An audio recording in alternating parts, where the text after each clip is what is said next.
Hello ನನ್ನ ಕುಟುಂಬದವರೇ, ಹೇಗಿದ್ರೆ ಎಲ್ಲರೂ. ಇವತ್ತು ನಾನು ನಿಮ್ಮ ಜೊತೆ ಶೇರ್ ಮಾಡ್ತಾ ಇದ್ದೀನಿ ಸೂಪರ್ ಸಾಫ್ಟ್ ಹಾಗೂ ಹೆಲ್ದಿಯಾದ ಒಂದು ಬ್ರೇಕ್ಫಾಸ್ಟ್. ಒಂದು ತಿಂದರೆ ಹೊಟ್ಟೆ ಫುಲ್ಲಾಗುತ್ತೆ, ಅಷ್ಟೊಂದು ಚೆನ್ನಾಗಿ ಕೂಡ ಇರುತ್ತೆ, ಅಷ್ಟೊಂದು ಟೇಸ್ಟಿ ಕೂಡ ಇದೆ, ಹಾಗೂ ಮಾಡಲಿಕ್ಕೂ ತುಂಬ ಸಿಂಪಲ್ ಹಾಗೂ ಈಸಿ ಇದೆ. ಹಾಗಾಗಿ ಎಲ್ಲರೂ ನೀವು ಟ್ರೈ ಮಾಡಿ.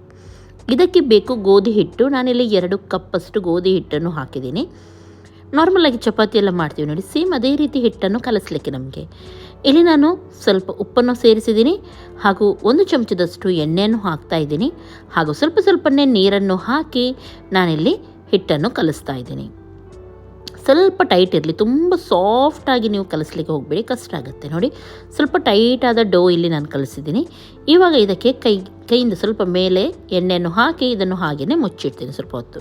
ಅಷ್ಟು ತನಕ ಇದಕ್ಕೆ ಏನೆಲ್ಲ ಸ್ಟಫಿಂಗ್ ಬೇಕು, ಮಸಾಲ ಬೇಕು ನೋಡಿ, ಅದನ್ನು ರೆಡಿ ಮಾಡೋಣ.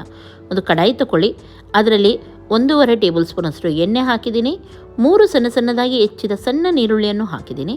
ಸ್ವಲ್ಪ ಶುಂಠಿ ಹಾಗೂ ಹಸಿಮೆಣಸಿನಕಾಯಿ 4 ಹಾಕಿದ್ದೀನಿ. ನಾನಿಲ್ಲಿ ಖಾರ ಸ್ವಲ್ಪ ಜಾಸ್ತಿ ಮಾಡ್ತಾ ಇದ್ದೀನಿ. ನೀವು ಮಕ್ಕಳೆಲ್ಲ ಇದ್ದೀರಾದರೆ, ಖಾರ ಕಮ್ಮಿ ತಿನ್ನೋರಾದರೆ ಕಮ್ಮಿ ಹಾಕಿ. ಇಲ್ಲಿ 1 ಚಮಚದಷ್ಟು ಖಾರದ ಪೌಡರ್, 1 ಚಮಚದಷ್ಟು ಕೊತ್ತಂಬರಿ ಪೌಡರು, ಸ್ವಲ್ಪ ಜೀರಾ 1/4 ಸ್ಪೂನಷ್ಟು, ಸ್ವಲ್ಪ ಗರಂ ಮಸಾಲ 1/4 ಸ್ಪೂನಷ್ಟು, ಹಾಗೂ ನಾನಿಲ್ಲಿ ಅರಶಿನ ಪೌಡರ್ ಇಷ್ಟನ್ನು ಹಾಕಿ ಸ್ವಲ್ಪ ಹೊತ್ತು ಫ್ರೈ ಮಾಡ್ತಾ ಇದ್ದೀನಿ. ಆಮೇಲೆ ಇದಕ್ಕೆ ನಾನು ಗ್ರೇಟ್ ಮಾಡಿದ್ದ ಹಸಿ ಆಲೂಗೆಡ್ಡೆಯನ್ನು ಹಾಕಿದ್ದೀನಿ, ರಾ ಪೊಟ್ಯಾಟೊ ಹಾಕಿದ್ದೀನಿ ನಾನು, ಹಾಗೂ ಬೀಟ್ರೂಟ್ ಕೂಡ ನಾನು ಗ್ರೇಟ್ ಮಾಡಿ ಹಾಕಿದ್ದೀನಿ, ತುರಿದು ಹಾಕಿದ್ದೀನಿ, ಹಾಗೂ ರುಚಿಗೆ ತಕ್ಕಷ್ಟು ಉಪ್ಪನ್ನು ಹಾಕ್ತಾ ಇದ್ದೀನಿ. ಸ್ವಲ್ಪ ಹೊತ್ತು ಇದು ಮಿಕ್ಸ್ ಮಾಡಿ ಮೆಲ್ಲನೆ ಸೈಡಿಂದ ಮಿಕ್ಸ್ ಮಾಡಿ. ಒಮ್ಮೆಲೆ ಮಿಕ್ಸ್ ಆಗೋದಿಲ್ಲ ಇದು, ಯಾಕಂದರೆ ಎಲ್ಲ ಗ್ರೇಟ್ ಮಾಡಿ ಹಾಕಿದ್ದು ಹಾಗೂ ಸ್ವಲ್ಪ ಡ್ರೈ ಇದೆ ಅಲ್ವ, ಹಾಗಾಗಿ ಮೆಲ್ಲನೆ ಮಿಕ್ಸ್ ಮಾಡ್ತಾ ಹೋಗಿ. ಆಮೇಲೆ ಇದಕ್ಕೆ ನೀರನ್ನು ಸೇರಿಸಿ 1 ಕಪ್ಪಷ್ಟು, ಹಾಗೂ ಸರಿಯಾಗಿ ಮಿಕ್ಸ್ ಮಾಡಿ. ಆ ಟೈಮಲ್ಲಿ ಮಿಕ್ಸ್ ಆಗುತ್ತೆ ಇದು ಕರೆಕ್ಟಾಗಿ. ಓಕೆ, ಬೇಕಿದ್ರೆ 1 ಕಪ್ಪಷ್ಟು ನೀರನ್ನು ಸೇರಿಸಿ, ಆದರೆ ಬೇಕಂತ ಇಲ್ಲ, ಇದರಲ್ಲಿ ಇದು ಗ್ರೇಟ್ ಮಾಡಿದ್ರಿಂದ ಬೇಗನೆ ಬೇಯುತ್ತೆ. ಚೆನ್ನಾಗಿ ಇದನ್ನು ಮಿಕ್ಸ್ ಮಾಡ್ತಾ ಹೋಗಿ. ಹಾಗೂ ಇಲ್ಲಿ 1 ಚಮಚದಷ್ಟು ನಾನು ಟೊಮೆಟೊ ಸಾಸ್ ಕೂಡ ಹಾಕಿದ್ದೀನಿ. ಸರಿಯಾಗಿ ಮಿಕ್ಸ್ ಮಾಡಿ ಒಂದು 5 ನಿಮಿಷ ಹಾಗೆಯೇ ಮುಚ್ಚಿಡಿ, ಫುಲ್ ಡ್ರೈ ಆಗಿ ಹೋಗಬೇಕಿದು. ಇವಾಗ ಒಂದು 5 ನಿಮಿಷದ ನಂತರ ನೀವು ನೋಡ್ಬೋದು ಈ ರೀತಿ ಡ್ರೈ ಆಗಿದೆ. ಕಂಪ್ಲೀಟಾಗಿ ಡ್ರೈ ಆಗಬೇಕು, ಇಲ್ಲದ್ರೆ ನಿಮಗೆ ಮಾಡಲಿಕ್ಕೆ ಕಷ್ಟ ಆಗುತ್ತೆ, ಹಾಗಾಗಿ ಹೇಳೋದು ನಾನು. ಡ್ರೈ ಆದಮೇಲೆ ಕೊತ್ತಂಬರಿ ಸೊಪ್ಪನ್ನು ಹಾಕಿ ಗ್ಯಾಸನ್ನು ಆಫ್ ಮಾಡಿ ಇದನ್ನು ಪಕ್ಕದಲ್ಲಿ ಇಟ್ಕೊಳ್ಳಿ, ಸ್ವಲ್ಪ ತಣ್ಣಗಾಗಲಿ ಇದು. ಓಕೆ, ಇವಾಗ ನೋಡಿ ಹಿಟ್ಟು ಕೂಡ ಕರೆಕ್ಟಾಗಿದೆ, ಸಾಫ್ಟ್ ಆಗಿದೆ ನೋಡ್ಬೋದು. ಇವಾಗ ಇದನ್ನೇನು ಮಾಡೋಣ, ಉಂಡೆ ತೊಗೊಳ್ಳೋಣ. ಚಪಾತಿಗೆಲ್ಲ ನಾವು ಉಂಡೆ ತೊಗೊಳ್ತೀವಿ ನೋಡಿ, ಸೇಮ್ ಹಾಗೆಯೇ ಅದಕ್ಕಿಂತ ಸ್ವಲ್ಪ ದೊಡ್ಡದು ತೊಗೊಂಡ್ರೆ ಆಯಿತು ನೀವು ನೋಡಿ. ಸೇಮ್ ಇದೇ ರೀತಿ ಎಲ್ಲವನ್ನು ಮಾಡೋಣ.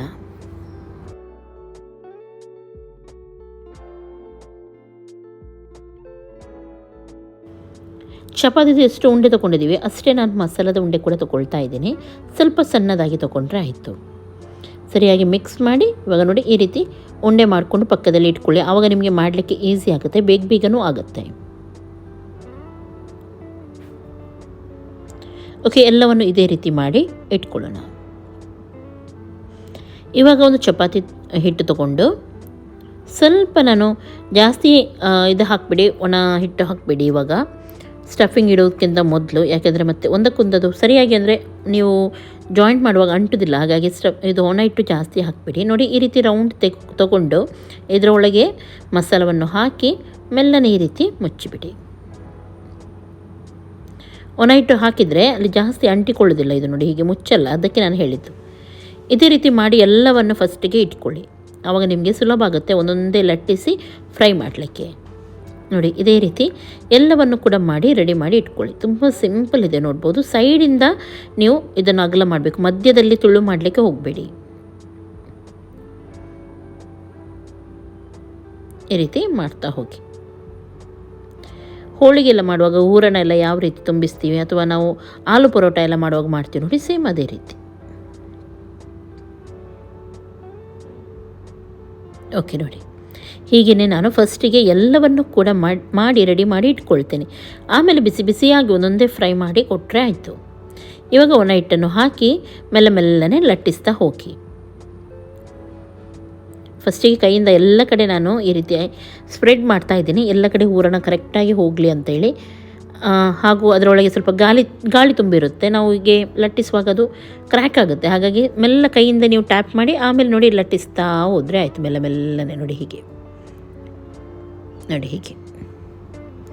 ಹಾಗೂ ಇದನ್ನು ಫ್ರೈ ಮಾಡಿ. ನಾರ್ಮಲಾಗಿ ಚಪಾತಿ ಎಲ್ಲ ಪರೋಟ ಎಲ್ಲ ಯಾವ ರೀತಿ ಫ್ರೈ ಮಾಡ್ತೀವಿ ಅದೇ ರೀತಿ ಫ್ರೈ ಮಾಡಿ.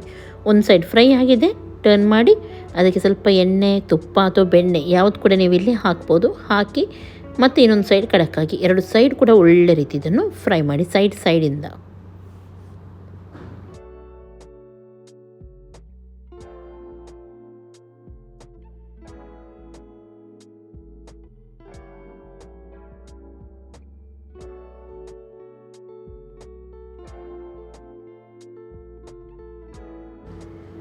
ಓಕೆ, ನೋಡಿದ್ರಲ್ಲ ತುಂಬ ಚೆನ್ನಾಗಾಗುತ್ತೆ ಇದು. ಒಮ್ಮೆ ನೀವು ಟ್ರೈ ಮಾಡಿ, ಖಂಡಿತ ಎಲ್ಲರಿಗೂ ಇಷ್ಟ ಆಗುತ್ತೆ. ಇದು ತುಂಬ ಟೇಸ್ಟಿಯಾಗಿರುತ್ತೆ ಇದು.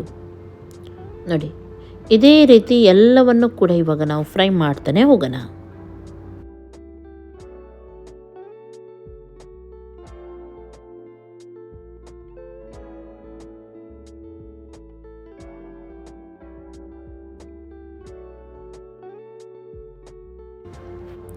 ಇದು ತುಂಬ ಹೆಲ್ದಿ ಕೂಡ ಆಗಿದೆ ಹಾಗೂ ಹೊಟ್ಟೆಗೂ ಗಟ್ಟಿಯಾಗಿರುತ್ತೆ. ಒಂದು ತಿಂದರೆ ಸಾಕಂದರೆ ಸ್ವಲ್ಪ ದಪ್ಪಾಗಿರುತ್ತಲ್ವ ಇದು. ಒಂದು ತಿಂದರೆ ಹೊಟ್ಟೆ ಫುಲ್ ಇರುತ್ತೆ. ಹಾಗಾಗಿ ಮಕ್ಕಳಿಗೆ ಟಿಫಿನಿಗೆ, ಲಂಚ್ ಬಾಕ್ಸಿಗೆ ಅಥವಾ ಈವ್ನಿಂಗ್ ಸ್ನ್ಯಾಕ್ಸಿಗೆ ಅಥವಾ ಆಫೀಸ್ ಹೋಗುವವರಿಗೆ ಮಧ್ಯಾಹ್ನದ ಹೊತ್ತು ಯಾವಾಗಲೂ ನೀವು ಇದನ್ನು ಮಾಡ್ಬೋದು. ನೈಟ್ ಡಿನ್ನರಿಗೆ ಕೂಡ ನೀವು ಇದನ್ನು ಮಾಡ್ಬೋದು. ಓಕೆ, ನೋಡಿ ಇದೇ ರೀತಿ ಇವಾಗ ಮಾಡಿದರೆ ಆಯಿತು. 2 ಸೈಡ್ ಕೂಡ ಚೆನ್ನಾಗಿ ಇದನ್ನು ಮಾತ್ರ ಫ್ರೈ ಮಾಡಿ. ಓಕೆ, ಇಂಥದ್ದೇ ಈಸಿ ಬ್ರೇಕ್ಫಾಸ್ಟ್ ರೆಸಿಪಿ ಇರಲಿ ಅಥವಾ ಯಾವುದೇ ನಾನ್ ವೆಜ್ ರೆಸಿಪಿ ನಾನು ಹಾಕ್ತಾನೆ ಇರ್ತೀನಿ. ಹಾಗಾಗಿ ನನ್ನ ಚಾನಲನ್ನು ನೀವು ಫಾಲೋ ಮಾಡ್ತಾ ಇರಿ. ಓಕೆ, ನೋಡಿದ್ರಲ್ಲ ಇಷ್ಟು ಚೆನ್ನಾಗಿ ಬಂದಿದೆ ನೋಡಿ. 2 ಸೈಡ್ ಕೂಡ ಸೈಡಿಂದ ಕರೆಕ್ಟಾಗಿ ಇದನ್ನು ಫ್ರೈ ಮಾಡಿ ನೋಡಿ ಹೀಗೆ ನೋಡಿ. ಹಾಗೂ ಇದು ಸ್ವಲ್ಪ ಹೊತ್ತಲ್ಲಿ ಸಾಫ್ಟ್ ಆಗಿ ತುಂಬ ಚೆನ್ನಾಗಿರುತ್ತೆ. ಓಕೆ, ಇದೇ ರೀತಿ ರಪಕ್ಕನೆ ಇವಾಗ ಎಲ್ಲವನ್ನೂ ಕೂಡ ನಾನು ಫ್ರೈ ಮಾಡಿ ತೆಗಿತೀನಿ. ಆಮೇಲೆ ನಿಮ್ಮ ಜೊತೆ ಶೇರ್ ಮಾಡ್ತೀನಿ ಯಾವ ರೀತಿದು ಆಗುತ್ತೆ ಅಂತ ಹೇಳಿ.